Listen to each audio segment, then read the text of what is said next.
À vous. Merci beaucoup, chère Alice, et bonjour à chacune et à chacun, et bonjour aussi à tous ceux et toutes celles, je l'espère, qui nous regardent en ligne en ce moment.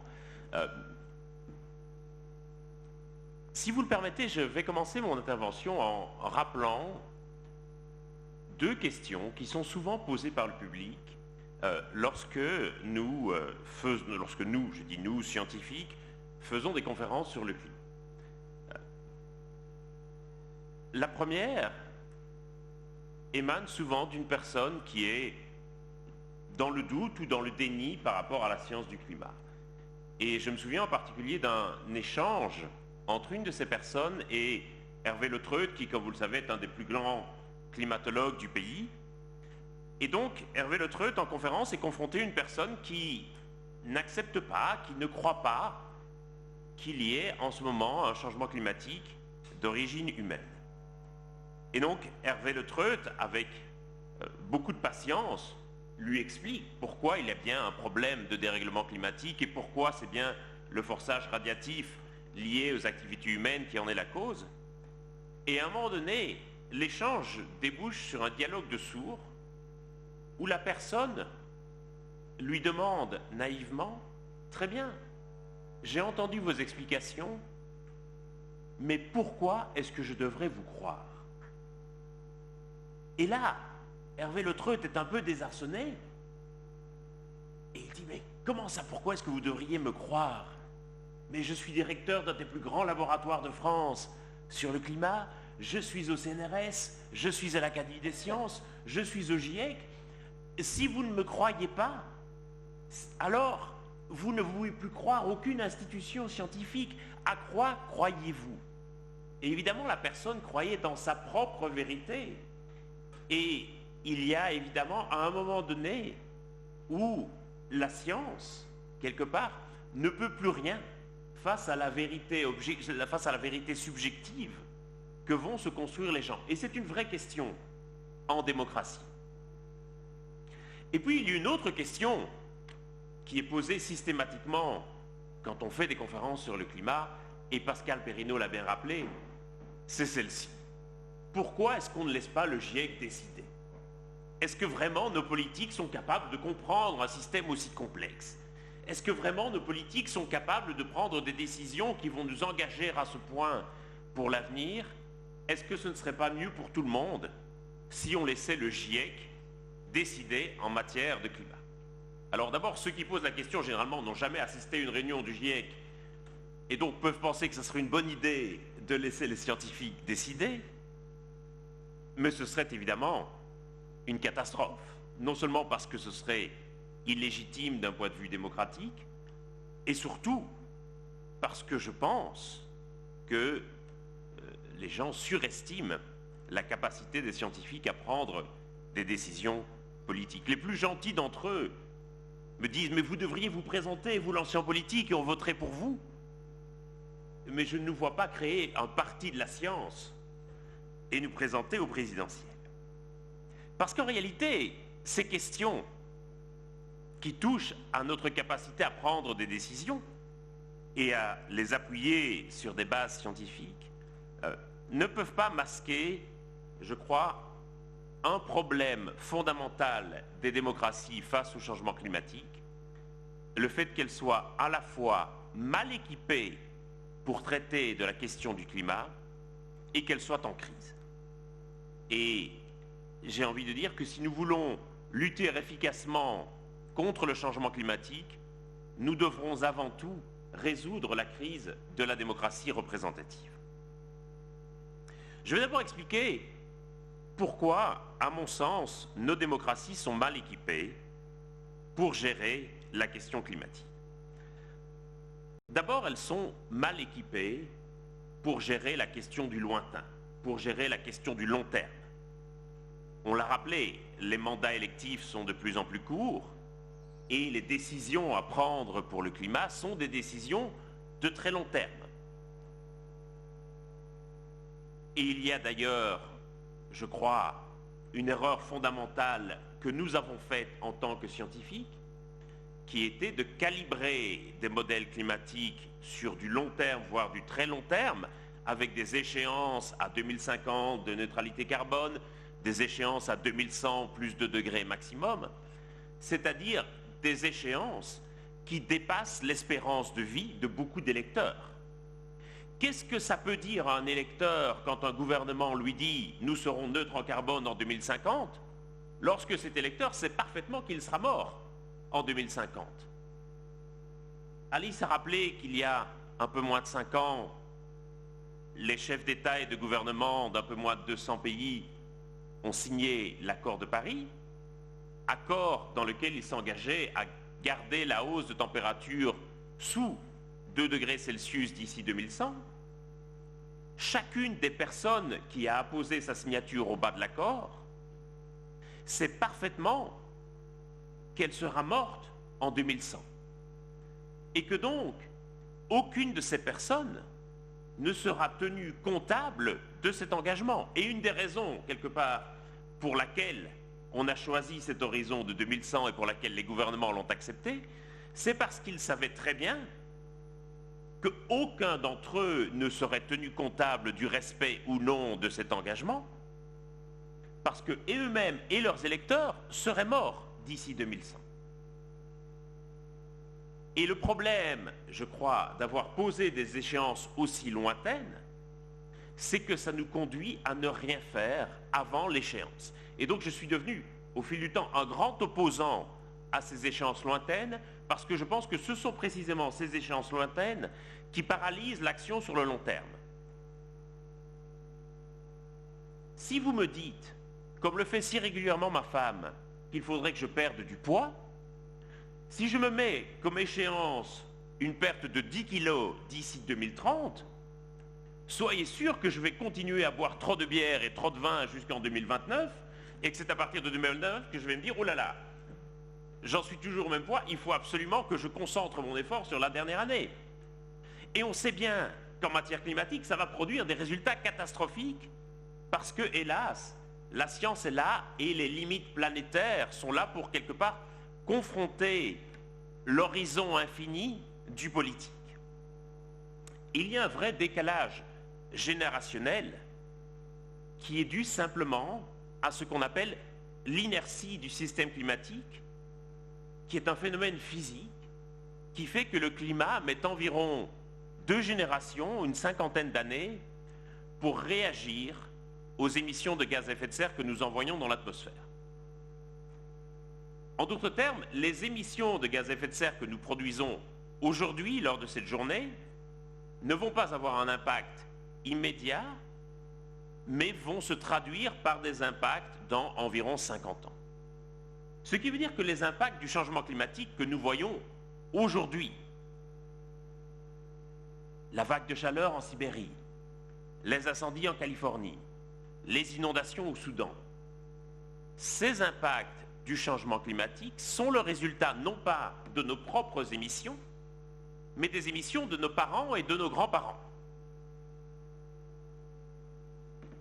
Et ça, c'est quelque chose qui reste fondamentalement incompris, à la fois par les électeurs et par un bon nombre de leurs gouvernants. Je me souviens, il y a quelques années, avoir été invité à une émission de radio où les auditeurs avaient la possibilité de poser directement des questions à l'expert dans le studio. C'était sur RTL et ça s'appelait « Les auditeurs ont la parole ». Et je me souviens que c'était en décembre et je pensais naïvement avoir été invité à cette émission parce que ça coïncidait avec un cycle de négociations sur le climat, les COP. Et en fait, en arrivant dans le studio, je me rends compte que ce n'est pas du tout la raison pour laquelle j'ai été invité. J'ai été invité parce que ce jour-là, il faisait très froid. Et évidemment, les auditeurs posent toute une série de questions liées pas du tout au climat, mais liées à la météo. Avec un peu cette rengaine climato-sceptique qui consiste à dire on nous dit que le climat se réchauffe, mais en attendant, il faisait moins 15 ce matin à Dijon. Et donc je rame un peu pendant la première partie de l'émission. C'est une émission directe et très écoutée, donc il ne faut surtout pas s'énerver sur les auditeurs. Et à la pause, je dis aux animateurs, écoutez, il faut arrêter de prendre des questions sur la météo, je ne suis pas présentateur météo, prenez des questions sur le climat. Les animateurs me promettent que la prochaine question sera une question sur le climat.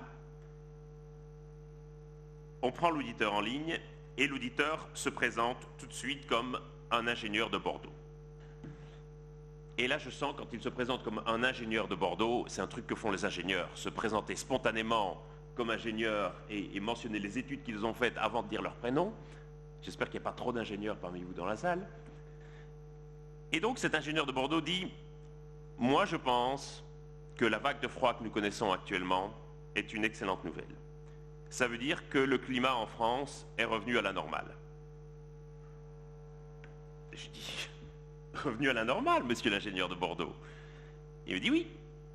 Il y a 2 ans, le président Sarkozy a fait le Grenelle de l'environnement, on a pris toute une série de mesures, on a fait ce qu'il fallait, et l'ingénieur qui manifestement était sympathisant des Républicains, et grâce au président Sarkozy, le climat est revenu à la normale en France. » Et il y avait une grande sincérité de la part de cet homme qui pensait sincèrement que les décisions, quoi qu'on pense du Grenelle de l'environnement, que les décisions prises à l'échelon national allaient produire un effet en l'espace d'un mandat présidentiel. Et le drame, évidemment, c'est que ce n'est pas possible. Et que chaque gouvernant, quelle que soit la radicalité des décisions qu'il prendra, sait parfaitement qu'il pourra, en matière climatique, présenter seulement un bilan aggravé à ses électeurs à la prochaine échéance électorale. C'est-à-dire qu'on demandera aux gens de faire de plus en plus d'efforts, et en même temps, la situation va continuer à se détériorer pendant les 50 prochaines années. Et évidemment, ça pose un vrai problème dans le bilan que vous pouvez présenter aux électeurs, et ça pose aussi, j'imagine que Sébastien Pollard en parlera, un problème psychologique de dissonance cognitive, où vous avez l'impression d'en faire de plus en plus pour le climat, et la situation va de mal en pis. Et donc il y a un vrai problème aujourd'hui qui fait que d'une certaine manière, les dictatures sont mieux équipées que les démocraties pour gérer le changement climatique. Quand vous êtes un dictateur, eh bien votre plan c'est d'être toujours au pouvoir dans 50 ans. Sinon vous, votre fils ou votre fille, et donc forcément, vous avez une lecture du long terme complètement différente de celle que vous aurez en démocratie si vous avez un mandat de 4, 5 ou 6 ans. Et donc il faut pouvoir réfléchir ensemble à des remèdes, à des instruments qui permettraient d'équiper les démocraties, puisque je ne peux pas me résoudre malgré tout à l'idée qu'une dictature soit mieux équipée qu'une démocratie pour régler la question climatique. On en a proposé beaucoup et je pense qu'il faut continuer dans cette voie. On a proposé de transformer la chambre haute en chambre du long terme, par exemple, et qui jugerait toutes les décisions prises par la chambre basse ou par l'exécutif à l'aune de la question du long terme et des générations futures. Je pense que c'est une proposition intéressante. Une proposition qui commence à faire un peu florès pour le moment serait l'idée de donner un droit de vote plus important aux jeunes générations et que quelque part, à chaque décennie que vous passiez, vous perdiez une partie de votre droit de vote et qu'en quelque sorte, le vote des jeunes compte davantage que le vote des vieux, puisqu'il leur restera plus longtemps à vivre, et donc c'est une sorte de droit de vote censitaire à l'envers, si vous voulez. Évidemment, ça serait une sorte de révolution démocratique, mais si on veut bien y réfléchir, on se dit, pourquoi pas, si on considère que la question du changement climatique est l'enjeu prioritaire pour nos démocraties, on peut se dire que ceux qui seront encore sur Terre dans 50 ans, finalement, pourraient peser davantage dans le choix que ceux qui ne seront plus sur Terre dans 50 ans. Et donc, il y a toute une série de remèdes, et je trouve que cette discussion et ce débat sur les instruments de la démocratie est absolument nécessaire. C'est le premier problème de démocratie, le fait qu'elles sont mal équipées pour le long terme. Le deuxième problème de nos démocraties, c'est qu'elles restent cantonnées à des frontières locales ou nationales. Nos démocraties sont centrées sur elles-mêmes. Il n'y a pas de démocratie mondiale, il n'y a pas de parlement du monde, et encore moins de gouvernement du monde. Or, on sait bien naturellement que les impacts du changement climatique dépendent non seulement des mesures que nous déciderons, mais aussi de ce que vont décider les autres. Si on prend les pays qui sont aujourd'hui en première ligne face au changement climatique, prenons un pays comme le Bangladesh. Le Bangladesh sera bien plus concerné par les résultats de l'élection américaine entre Donald Trump et Joe Biden que par les résultats de sa propre élection présidentielle entre Sheikh Hasina et je ne sais pas qui sera son opposant. Et donc on pourrait se dire, pour un électeur bangladais, sa vie va bien davantage dépendre d'une élection à laquelle il n'aura pas le moyen de participer que de la propre élection présidentielle de son pays. Et c'est un vrai problème en matière de démocratie. Et force est de constater aujourd'hui que quelle que soit la popularité de Greta Thunberg, quel que soit le progrès des préoccupations écologiques dans l'opinion, il n'y a pas encore du tout de majorité démocratique au niveau mondial pour agir radicalement contre le changement climatique. Et c'est même le cas au niveau national ou local. Pascal Perrineau nous a bien rappelé à quel point il fallait nous méfier des effets de perspective et considérer que, bien sûr, on sent une progression des préoccupations écologiques dans l'opinion, mais ça ne se traduit toujours pas en résultats électoraux tout à fait déterminants. Et moi, je suis exaspéré quand j'entends les gens qui disent « nos gouvernements ne font rien, nos gouvernements n'agissent pas ». Mais je vous signale que ces gouvernements sont des gouvernements démocratiques, que vous les élisez, et que si les gouvernements n'agissent pas, c'est aussi parce qu'ils reçoivent de leurs électeurs le mandat de ne pas agir.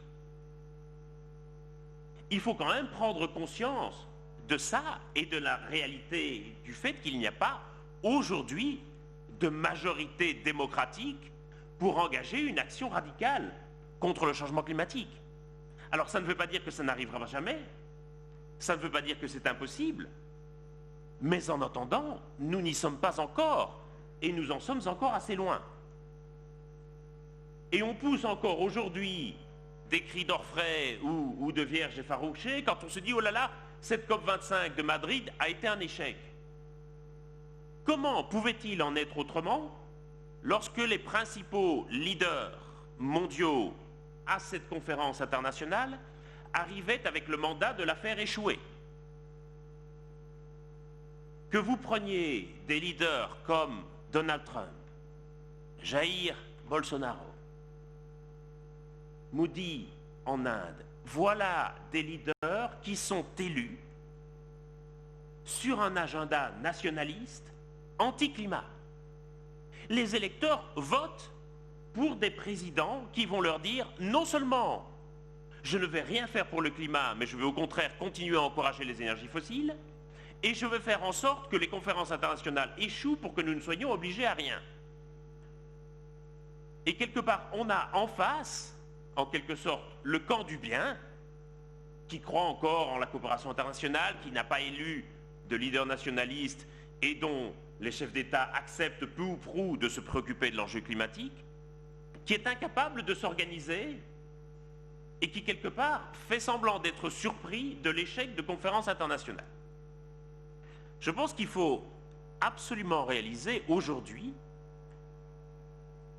que de nombreux gouvernements des principales puissances mondiales, aux États-Unis, au Brésil, en Inde, en Russie, en Australie, sont gouvernés par des leaders nationalistes élus sur un agenda contre le climat.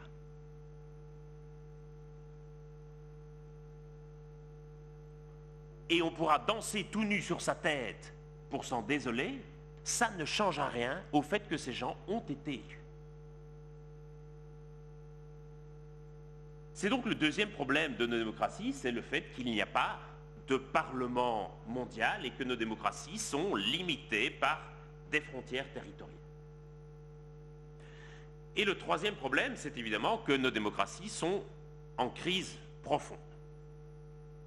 On en a déjà parlé du fait que les institutions de la démocratie représentative étaient des institutions dans lesquels les gens se reconnaissaient de moins en moins, ce qui expliquait vraisemblablement un taux d'abstention de plus en plus fort. Je suis toujours frappé en conférence du très grand décalage entre les consommateurs et les citoyens. C'est-à-dire qu'il y a aujourd'hui beaucoup de gens qui sont parfaitement capables de dire ce qu'ils peuvent faire pour réduire leur empreinte carbone individuelle. Manger des fruits et légumes de saison, utiliser le transport en commun ou le vélo pour se déplacer, etc., etc. Et donc, je pense qu'il y a dans la population, en tout cas dans la population française, une sorte de conscience assez répandue de ce qu'on peut faire au niveau individuel pour réduire son empreinte carbone. Très bien. Mais par contre, il y a une forme d'aliénation totale par rapport à ce qu'il est possible collectivement de faire en tant que citoyen pour réduire cette empreinte carbone. Chaque année, au premier cours que je donne à Sciences Po, à des étudiants qui sont tous extraordinairement conscientisés sur la question du changement climatique, qui viennent tous en vélo, qui participent à des groupements d'achats locaux de fruits et légumes de saison, etc., etc., je leur dis, vous savez, sans doute, votre décision qui va peser le plus dans votre empreinte carbone cette année, c'est le seul fait d'avoir payé des frais de scolarité à Sciences Po. Parce que Sciences Po va investir en partie ses frais de scolarité dans des industries liées aux énergies fossiles. Et le conseil d'administration de Sciences Po, logiquement, va chercher à rentabiliser au maximum cet investissement et l'ensemble des frais de scolarité qui sont payés par les étudiants. Et aujourd'hui, en tout cas jusque avant la crise du coronavirus, des investissements qui apportaient une rentabilité relativement sûre sur le court terme, c'était aussi des investissements dans les énergies fossiles. Et les étudiants de Sciences Po, réalisant cela, ont créé une association Sciences Po Zéro Fossile et ont commencé à faire des actions de lobbying, etc., pour essayer de convaincre le conseil d'administration de Sciences Po d'investir ailleurs l'argent des donateurs et des frais de scolarité. Et c'est une démarche qui commence à porter ses fruits et de plus en plus de grandes universités sont en train de réfléchir à leur logique d'investissement. Mais chaque année, quand je leur dis, si vous voulez vraiment agir pour le climat cette année, levez-vous, quittez cette salle de classe et allez réclamer à Sciences Po le remboursement de vos frais de scolarité. Aucun étudiant ne le fait jamais. Mais il y a, y compris de la part des gens très conscientisés à l'enjeu climatique, une forme d'aliénation complète entre ce qu'ils peuvent faire en tant que consommateurs et ce qu'ils peuvent faire en tant que citoyens.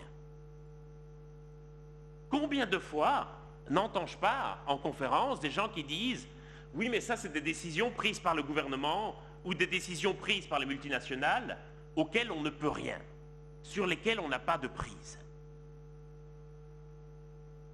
Comment est-ce que, en tant que citoyen, vous pouvez dire « Ce sont des décisions prises par le gouvernement sur lesquelles nous n'avons pas de prise ». Quel échec de la démocratie que d'en arriver à un stade où on se dit « Nous n'avons plus de prise sur ce que décide notre gouvernement ». Et notre gouvernement n'est pas un petit gouvernement de Sao Tomé et Principe ou du Belize. C'est le gouvernement de la France, qui est la 6e ou 7e puissance mondiale, qui a un siège permanent au Conseil de sécurité de l'ONU.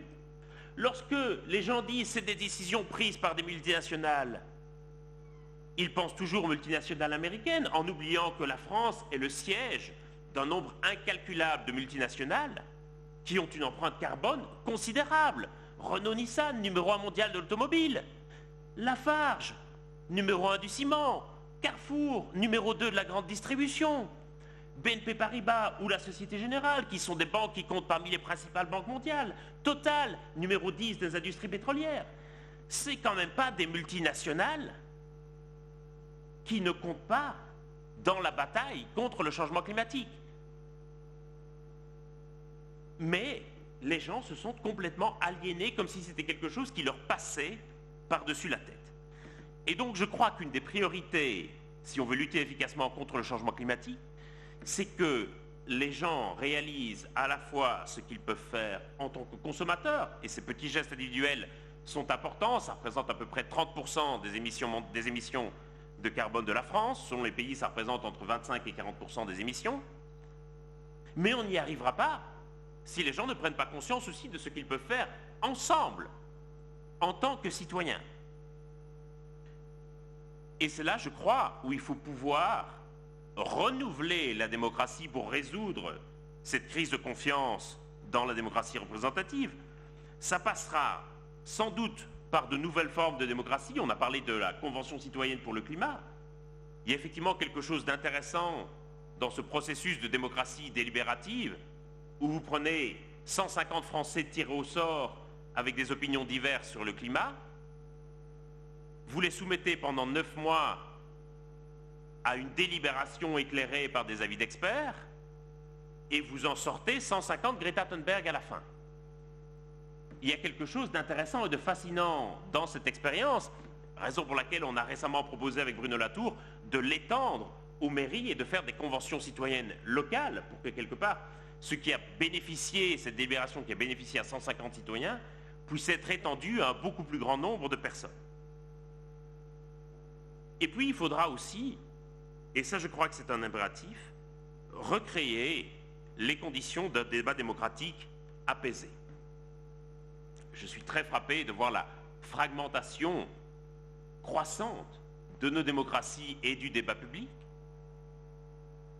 Et effectivement, ce phénomène de bulle où chacun raisonne en îlot sans plus accorder le moindre crédit à l'opinion ou à l'avis de celui qui pense différemment.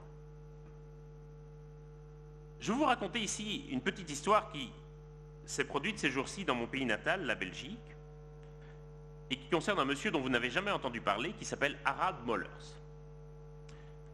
Harald Mollers était ministre de la communauté germanophone. Vous savez que la Belgique est un pays fédéral, on connaît surtout les Wallons et les Flamands, mais il y a aussi une petite minorité germanophone de 70 000 personnes, qui est officiellement la minorité linguistique la mieux protégée au monde, puisque ces 70 000 personnes qui parlent allemand disposent de leur propre parlement et de leur propre gouvernement, qui compte 3 ministres. Un ministre-président et 2 ministres, dont jusqu'à il y a peu Harald Mollers, qui était ministre de l'enseignement depuis une petite dizaine d'années. Et Harald Mollers vient de décider de démissionner. Pas parce qu'il était pris dans un scandale de corruption ou autre, pas parce qu'il avait été mis en minorité démocratique, pas à cause d'une crise politique au sein du gouvernement, simplement parce qu'il estimait que le débat politique était devenu trop violent, qu'il était régulièrement pris à partie dans la rue, sur les réseaux sociaux, insulté, que les gens allaient aussi insulter sa femme et ses enfants, et que pour le salaire qu'il touchait, qui était malgré tout un salaire de ministre, ça n'en valait plus la peine. Et que, en quelque sorte, il se gâchait la vie et qu'il refusait de continuer à se soumettre ainsi continuellement à la vindicte de gens qu'il connaissait pourtant. 70 000 personnes, c'est la taille d'un gros village. Ministre de la communauté germanophone, c'est l'équivalent d'être adjoint au maire dans une petite ville de France. Et ça doit quand même nous interroger. Ce type qui est ministre depuis 10 ans démissionne parce qu'il trouve simplement que le débat politique est devenu trop violent, trop polarisé, et qu'il ne le supporte plus. Et il y a un vrai impératif, je crois, à retrouver démocratiquement à la fois le sens de ce que nous partageons en commun et le sens d'un débat, d'un dialogue, je dirais presque d'une conversation apaisée sur ces enjeux. Parce que nous sommes à la croisée des chemins et qu'il va falloir faire de sacrés choix collectifs. Les choix que nous devons poser maintenant en matière climatique sont sans doute les choix les plus engageants que va devoir faire une démocratie dans son histoire récente. Et ces choix collectifs seront extraordinairement difficiles. Et je crois qu'ici, il ne faut pas se cacher la tête dans le sable et s'abriter derrière des concepts de transition écologique ou de transition énergétique. Ça n'aura rien d'une transition. Ça ne va pas être un mouvement spontané et naturel au terme duquel chacun sera gagnant. Ça va être des choix difficiles qui parfois coûteront de l'argent, qui parfois imposeront de renoncer ou de limiter certaines libertés individuelles. Et vraiment, il va falloir choisir. Et on voit aujourd'hui à quel point le débat a tendance à se cristalliser, à se polariser sur ces questions, où certains élus écologistes vont se faire traiter de Khmer verts ou de liberticides. On voit à quel point le débat commence à devenir tendu et à quel point la position d'un Nicolas Hulot ou d'une Greta Thunberg qui vont dire le climat n'est ni de gauche ni de droite et doit tous nous rassembler, en fait n'est plus tenable. Il va falloir choisir. Bien sûr, le climat n'est ni de gauche ni de droite, mais les choix que nous allons devoir faire pour traiter cette question vont être de gauche ou de droite. Ça ne sera pas la même chose. Et donc, il va falloir, quelque part, repolitiser cet enjeu. Et je le dis au sens noble du terme, repolitiser au sens de choisir collectivement. Alors que, jusqu'ici, ce que c'était parfois évertué à faire les écologistes, c'était essayer de dépolitiser cet enjeu pour essayer de créer une sorte de consensus. On peut avoir un consensus sur la réalité du problème. Et je crois qu'on est plus ou moins arrivé au stade où il y avait, dans la population française en tout cas, une certaine forme de consensus de l'extrême gauche à l'extrême droite pour dire oui, on a un gros problème avec le changement climatique. Mais là où ça devient compliqué et là où cela avive les tensions, c'est lorsqu'il faut choisir sur ce que l'on va faire. Et là, véritablement, il y a des choix qui vont être extrêmement difficiles à faire et qui vont absolument nécessiter une confiance dans nos institutions, dans nos représentants et un dialogue apaisé qui fera que la minorité acceptera le choix de la majorité avec les réserves que j'ai mises sur la question du long terme et sur la question de la démocratie mondiale. Pour conclure, je voudrais quand même aborder deux sujets ou deux leçons que nous offre la crise du coronavirus pour cela. La première leçon, je crois, qu'offre la crise du coronavirus pour nos démocraties, c'est la réalisation qu'il leur est malgré tout possible, face à un danger immédiat ou perçu comme immédiat, de prendre des décisions extraordinairement radicales, extraordinairement coûteuses, et parfois qui vont profondément à l'encontre de la culture ou des habitudes ou de mode de vie d'un pays. Combien la France n'a-t-elle pas investi dans l'éthos national sur la mode et l'élégance? Et nous voici tous couverts d'un masque et acceptant, bon gré mal gré, de porter un masque qui sera forcément inélégant, même si je vois que certains d'entre vous ont fait quelques efforts pour le rendre plus élégant. On voit bien, et je ne parle même pas du coût économique du confinement, je ne parle même pas de la restriction à certaines libertés individuelles, à commencer par la liberté de se rassembler. On voit très bien que face à ce que nous avons perçu comme un danger immédiat et qui nous concernait directement, le virus, nous avons été capables, malgré les réserves qu'on peut émettre sur la gestion de la crise, de prendre des décisions très très radicales. Je me souviens encore, lorsqu'on voyait la ville de Wuhan confinée en janvier, où on se disait, seule une dictature comme une dictature chinoise est capable de confiner ainsi une ville de 11 millions d'habitants. Jamais ce ne serait possible en Europe. 6 semaines après, nous y étions. En soi, on pourrait se dire que c'est une bonne nouvelle, que la réalisation de notre capacité à prendre des mesures rapides et radicales. Mais néanmoins, il ne faut pas, je crois, se cacher derrière son petit doigt. Si la population, malgré les velléités des anti-masques, accepte plus ou moins bien ces mesures très contraignantes, c'est parce qu'elle sait que ce sont des mesures temporaires et qu'il y aura à un moment donné une certaine forme de retour à la normale. Personne n'imagine que nous continuions à passer le reste de nos vies à porter des masques dans l'espace public, par exemple.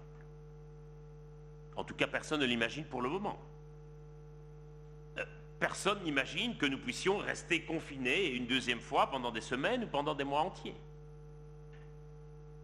Et je crois qu'il faut se garder d'un parallèle trop rapide avec la question du climat ici. La question du changement climatique, ce n'est pas une crise temporaire qui permettra un retour à la normale. Il n'y aura pas de vaccin contre le changement climatique. Et c'est pour ça, je crois, qu'il faut arrêter de parler de crise climatique. Une crise climatique donne l'idée aux gens qu'on est face à une sorte d'urgence temporaire et qu'il y aura par la suite un retour à la normale. Il n'y aura pas de retour à la normale. Le niveau des océans ne va pas baisser, les températures ne vont plus baisser. En tout cas, pas avant plusieurs centaines d'années. Et le deuxième leurre dont nous devons nous garder, c'est de réaliser que si nous avons pris ces mesures radicales et urgentes, c'est parce que les morts étaient à nos portes dans le nord de l'Italie et que les gens revenaient des vacances de sport d'hiver. Tant que les morts étaient confinés en Chine ou loin de nous, il nous semblait impossible de prendre de telles mesures. Encore aujourd'hui, je suis exaspéré, et le mot est faible, devant tous ces dessins de presse ou ces gens qui disent le coronavirus est une sorte de répétition générale avant le changement climatique, de préfiguration du changement climatique. Le changement climatique, ça sera la prochaine crise et ça sera autre chose que le virus. Mais le changement climatique est déjà là. Et ça fait au moins 20 ans que ça dure. Et si nous le voyons encore comme la prochaine crise ou la prochaine vague, c'est simplement parce que les morts ne sont pas à nos portes, mais sont au-delà de la Méditerranée. Et je me dis, quel aveuglement que pour ne considérer la question du changement climatique que lorsque les morts seront à nos portes. À l'évidence, il y a là, quelque part, des œillères que nous mettons à nos démocraties, et ces œillères s'arrêtent souvent à la mer Méditerranée. La deuxième leçon de la crise du coronavirus, c'est, je crois, une leçon de solidarité. Leçon de solidarité qu'ont donné en premier lieu les jeunes générations qui ont accepté de mettre leur activité à l'arrêt, qui ont accepté des sacrifices économiques considérables pour protéger la vie des plus âgés et des plus vulnérables dans la société. Alors que depuis des années, on leur rabâchait les oreilles avec l'idée que c'était désormais les profits qui passaient avant tout et que la vie humaine n'avait plus aucune importance, nous avons collectivement créé une crise économique d'une ampleur gigantesque pour protéger la vie des plus vulnérables dans nos sociétés. Et c'est en soi assez remarquable. Encore une fois, il y aura des choses à dire sur la manière dont on a géré la crise, notamment dans les maisons de retraite, mais en soi, collectivement, je trouve que nous avons fait montre d'une solidarité assez remarquable. Mais le risque de cela, c'est aussi d'une sorte de fragmentation de plus en plus forte. Fragmentation parce que face à une crise mondiale, les réponses ont été strictement nationales, sans guère de coordination, même à l'échelon européen. Et parce qu'aujourd'hui, une des leçons de la crise, en tout cas en termes sanitaires, c'est celle d'une fragmentation de plus en plus forte de la société. Aujourd'hui, on se dit finalement, est-il encore besoin de réunir les gens alors qu'ils peuvent faire toute une série de choses depuis chez eux à distance? La plupart des gens qui nous regardent ne sont pas ensemble dans une salle, mais sont chez eux devant leur ordinateur. C'est une question aussi dans l'enseignement, où on se dit, est-ce que vraiment il faut encore réunir les gens dans des salles de classe si on peut leur faire cours à distance? Dans les entreprises, on se dit finalement, est-ce qu'il faut encore un lieu de travail commun? Est-ce qu'il faut encore une machine à café ou une cafétéria? Si les gens peuvent finalement travailler de chez eux, manger chez eux. Et donc on voit très bien la tentation d'isolement, voire même d'isolation et de fragmentation à laquelle cette crise peut nous conduire. On voit bien aujourd'hui les aspirations profondes aux relocalisations, où les gens disent qu'il faut relocaliser toute une série de productions sur le territoire, passer à des circuits beaucoup plus courts, et on a beaucoup entendu certains dire finalement cette crise, c'est aussi une crise de la mondialisation. Si nous en sommes là, c'est parce que le virus nous a été amené par des étudiants d'échange, par des touristes, par des hommes d'affaires. Si nous en sommes là, c'est parce qu'il y a un vol quotidien entre Wuhan et Milan. On voit bien à quel point on a aussi fait le procès de la mondialisation. Et encore une fois, ce n'est pas pour dire qu'il n'y a rien à dire sur la mondialisation. Il y a évidemment bien des reproches qu'on peut formuler à la mondialisation. Mais on voit bien cette tentation de la fragmentation qui est amenée par le virus avec une sorte de double logique, à la fois de grande solidarité rêvée dans nos sociétés, mais de fragmentation de l'espace social et de ce que nous avons en commun. Et à terme, je crois qu'il y a un risque réel pour nos démocraties d'avoir une sorte de point de rencontre entre des agendas nationalistes et des agendas survivalistes. En d'autres termes, de dire finalement, nous allons créer des sortes de communautés résilientes et autarciques, nous allons avoir chez nous, à portée de main, tout ce dont nous avons besoin, comme les gens qui stockaient des spaghettis ou du papier toilette dans leur cave, et nous n'allons plus dépendre des autres du tout. Et je crois qu'il y a un vrai risque, effectivement, si on considère la résilience, qui est un peu le mot à la mode du moment, comme une forme d'indépendance que nous prendrions par rapport aux autres, comme au fond une sorte de séparatisme dans la société en îlot autarcique. Et là, je crois qu'il y a un grand risque, véritablement, pour le changement climatique, parce que nous avons de plus en plus une incapacité à penser cette question climatique au-delà de nos frontières nationales. On est de plus en plus dans cette logique où chacun doit faire sa part. Mais si chacun fait sa part, ça ne suffira pas parce qu'il y a une injustice historique derrière cette affaire. Et donc, on se retrouve finalement sur la question du climat dans une forme de nationalisme qui ne dit pas son nom et qui ne veut pas se l'avouer. Et je crois véritablement que nous ne pouvons pas gouverner la question du changement climatique uniquement à l'intérieur de nos frontières, que nos frontières soient générationnelles ou géographiques. Et donc la grande question, je crois, pour nos démocraties face au climat, c'est de savoir comment nos démocraties vont pouvoir déborder le cadre national et générationnel dans lequel elles sont souvent prisonnières. Et ça, c'est un grand enjeu auquel je n'ai pas de réponse immédiate. Merci beaucoup.